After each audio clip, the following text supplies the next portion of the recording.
بسم اللہ الرحمن الرحیم۔ پیش خدمت ہے فارسی گرامر آسان کورس کا درس اول۔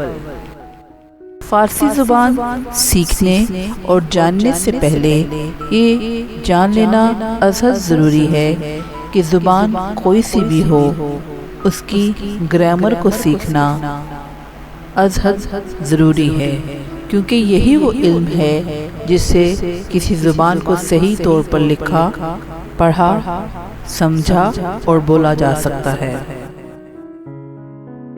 ہر زبان کی طرح فارسی زبان میں بھی زبان بولنے اور لکھنے کے لیے کلمہ یا کلمات کی ضرورت ہوتی ہے، اور ہر کلمہ ہمیشہ چند حروف سے تشکیل پاتا ہے۔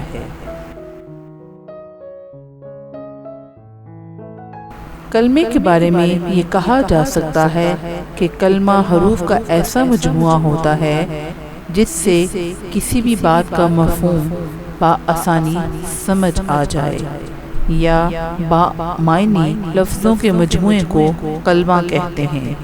جیسے نان، آب کہنے سے فوراً کوئی نہ کوئی چیز سامنے آ جاتی ہے، ذہن میں ایک خاکہ بن جاتا ہے، یعنی نان کھانے کی چیز کو اور آب پینے کی چیز کو کہتے ہیں۔ چونکہ کلمہ حروف کا مجموعہ ہے، سو ہر زبان کی طرح فارسی زبان میں بھی چند حروف تہجی ہیں۔ کلمے کی ساخت اور بناوٹ کے لیے ایک یا ایک سے زیادہ حروف کی ضرورت پڑتی ہے، اور ہمیشہ ہر زبان چند حروف سے مل کر بنتی ہے۔ انہی کو حروف تہجی کہتے ہیں، یا یوں کہا جا سکتا ہے کہ کوئی بھی زبان حروف تہجی ہی سے شروع ہوتی ہے۔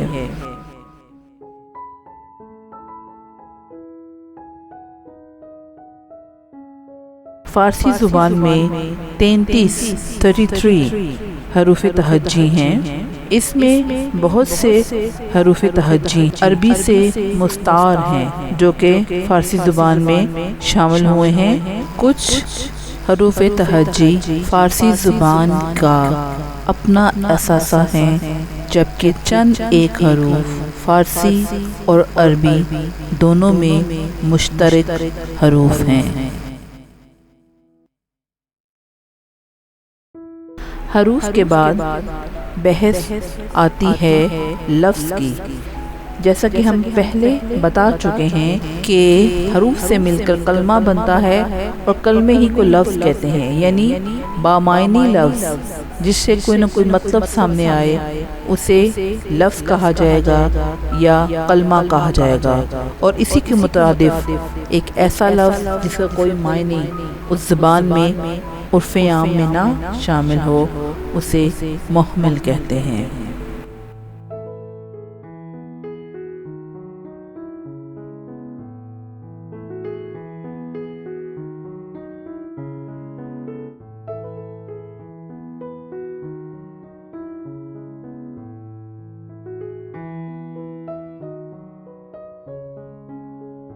جیسے کہ فارسی عربی زبان سے بہت حد تک مشترک ہے، اسی طرح عربی زبان میں بھی کلمہ کے 3 اقسام ہیں، اور یہی اقسام اردو زبان میں بھی پائے جاتی ہیں، اور یہی فارسی میں۔ لہٰذا کلمے کی 3 اقسام ہیں: اسم، فعل، حرف۔ اسم جیسے کہ نام سے ظاہر ہے کسی بھی شے کا نام، انسان، حیوان، جاندار یا بے جان چیز کا۔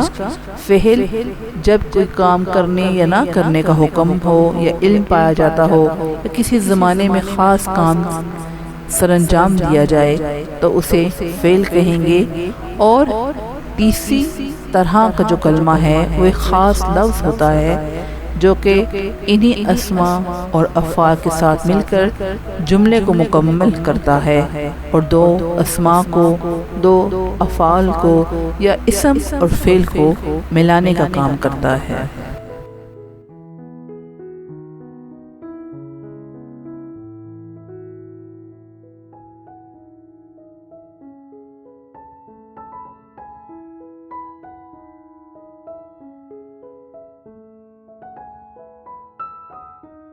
فارسی زبان میں اسم کی بہت سی قسمیں ہیں، اسی طرح فعل کی بھی بہت سی قسمیں ہیں، اور اسی طرح حروف کی بھی بہت سی قسمیں ہیں، لیکن یہاں گرامر کی مد میں کچھ بنیادی اہم اصطلاحات کو جاننا ضروری ہے، جیسے کہ صیغہ، کسی بھی لفظ کو صیغہ کہیں گے، واحد ایک کو کہتے ہیں، جمع ایک سے زائد کو۔ اسی طرح فارسی گرامر کے اندر غائب، حاضر اور متکلم کی اصطلاحات بھی استعمال ہوتی ہیں۔ غائب جو کہ غائب ہو، سامنے موجود نہ ہو، حاضر جو کہ سامنے ہو، موجود ہو، اور متکلم بات کرنے والا۔ یہ واحد بھی ہوتا ہے، جمع بھی، مذکر بھی اور مؤنث بھی۔ یہاں یہ بات بھی جان لینا چاہیے کہ عربی اور اردو زبان کے مقابلے میں فارسی زبان نسبتاً آسان اس لحاظ سے ہے کہ یہاں مذکر اور مؤنث دونوں کے لیے ایک ہی طرح کے صیغے استعمال ہوتے ہیں۔ جب فارسی گرامر کی بات کی جائے گی تو افعال کی گردانیں بنیں گی، اور افعال کی گردانیں ایک خاص زمانے یا وقت سے منسلک ہوتی ہیں، اور یہ زمانے تین قسم کے ہیں: ماضی، حال اور مستقبل۔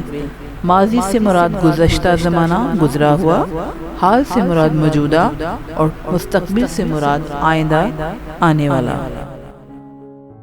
فعل کام کرنے کو کہتے ہیں جب کوئی اسم کو کام کرے، لیکن اس میں کوئی نہ کوئی زمانہ پایا جانا ضروری ہے۔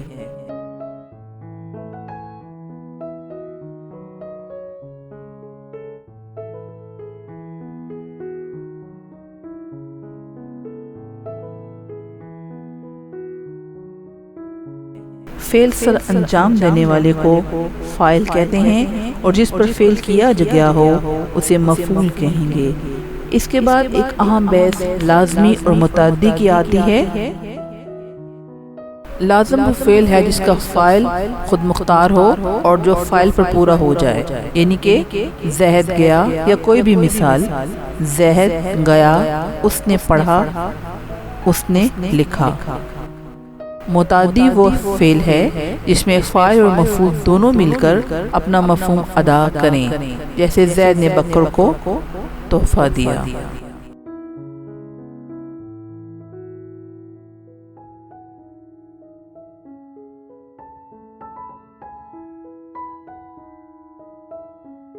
اسی طرح معروف اور مجہول کی بھی بحث آتی ہے۔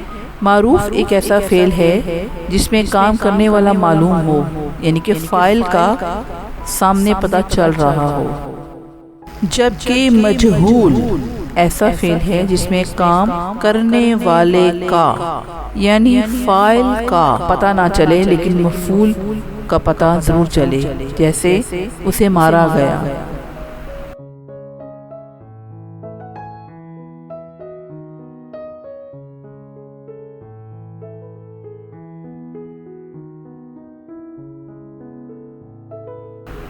اسی طرح ایک اور بحث گرامر میں ہمیشہ بہت اہم ہوتی ہے، اور وہ ہوتی ہے منفی، مثبت اور سوالیہ۔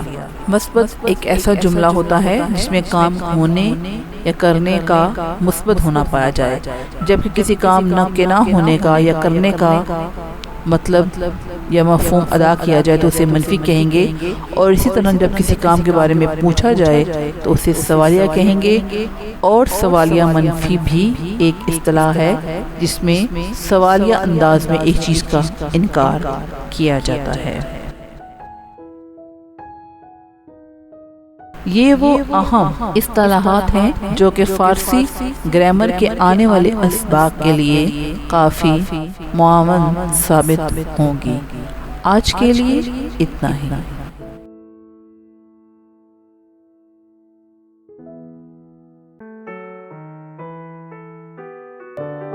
اس کورس کو مکمل طور پر سیکھنے کے لیے ہماری کورس کوآرڈینیشن ٹیم سے رابطہ کیجیے۔ اپنی سہولت کے تحت وقت اور دورانیہ مقرر کر کے اپنے تعلیمی سفر کو مزید پختہ تر بنائیے۔